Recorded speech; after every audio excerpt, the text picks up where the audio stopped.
बिस्मिल्लाहिर्रहमानिर्रहीम, अस्सलाम वालेकुम।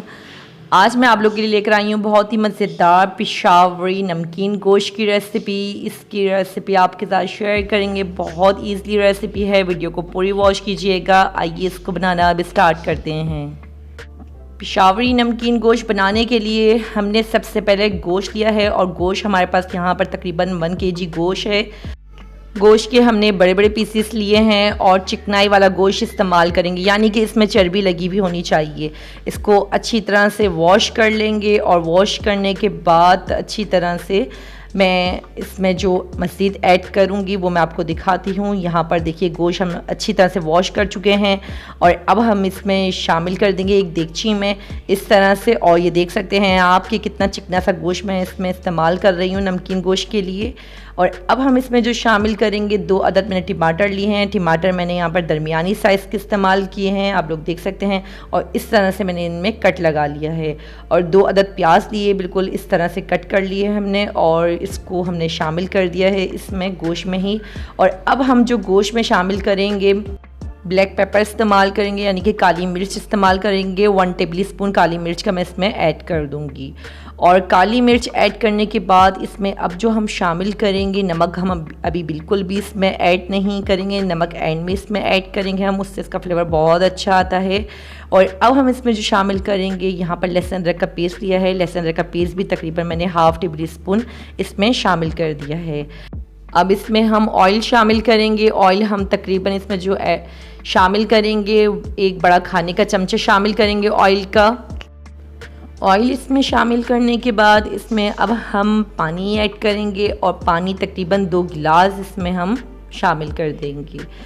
यहाँ पर ज़्यादा पानी इस्तेमाल नहीं करेंगे। ये देखिए 2 गिलास मैंने इसमें पानी शामिल कर दिया है। अब इसको हम पकने के लिए रखेंगे चूल्हे पर और सबसे पहले हम इसको ढक्कन ढकेंगे और ढक्कन ढक कर पकाएंगे।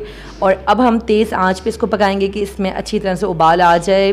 जैसे ही इसमें उबाल आ जाएगा तब हम इसका बिल्कुल फ्लेम जो है लो कर देंगे, कि लो फ्लेम पर इसको बिल्कुल पकाएंगे हम कि अच्छी तरह से गोश्त इसमें पक जाए। यहाँ पर देखें बिल्कुल लो फ्लेम कर दिया मैंने और तकरीबन 2 से ढाई घंटे तक इसको पकाएंगे लो फ्लेम पर। और यहाँ देखिए गोश्त अच्छी तरह से इस पर गल चुका है और तकरीबन 2.5 घंटे इसमें हो चुके हैं पकते वक्त। आप लोग इसका लुक देख सकते हैं कि जब थोड़ा बहुत इसमें पानी रह जाएगा। और ये देखिए टमाटर भी ख़ुद इसमें गल चुका है अच्छी तरह से और प्याज भी अच्छी तरह से गल चुका है इसमें। और गोश्त देखें कितना सॉफ्ट हो चुका है इसमें, ये देख सकते हैं आप लोग। और अब जो हम इसमें शामिल करेंगे नमक शामिल करेंगे। नमक एंड में शामिल करेंगे हम, ये देख सकते हैं 1/2 टेबल स्पून नमक इसमें हम ऐड कर देंगे। इससे इसका फ्लेवर बहुत अच्छा आता है। एंड में ज़रूर इस्तेमाल कीजिएगा इसको। और अब हम इसमें जो शामिल करेंगे हरी मिर्चें शामिल कर देंगे। तकरीबन मैंने यहाँ पे हरी मिर्चें जो ली हैं 10 से 12 हरी मिर्चें ली हैं और ये इसमें शामिल कर दिया है। और बिल्कुल लो फ्लेम पर इसको मिक्स करने के बाद लो फ्लेम पर इसको हम दम के लिए रख देंगे कि हरी मिर्चें जो हैं अपना फ्लेवर इसमें छोड़ दें। इसकी भुनाई बिल्कुल नहीं करेंगे, इसको बस मैंने अच्छी तरह से मिक्स किया है।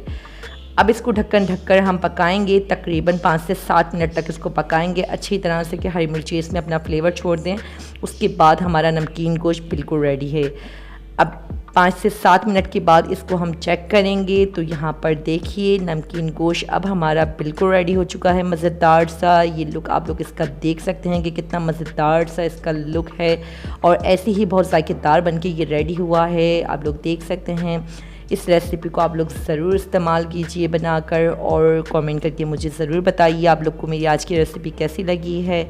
अगर आप लोग मेरे चैनल पर न्यू हैं तो सब्सक्राइब करना नहीं भूलिएगा, आगे भी शेयर कीजिएगा मेरी वीडियो को। उम्मीद है आप लोग को मेरी आज की रेसिपी ज़रूर पसंद आई होगी। अब मिलते हैं आपसे न्यू वीडियो में न्यू रेसिपी के साथ। जब तक अपना ख्याल रखिएगा, अल्लाह हाफिज़।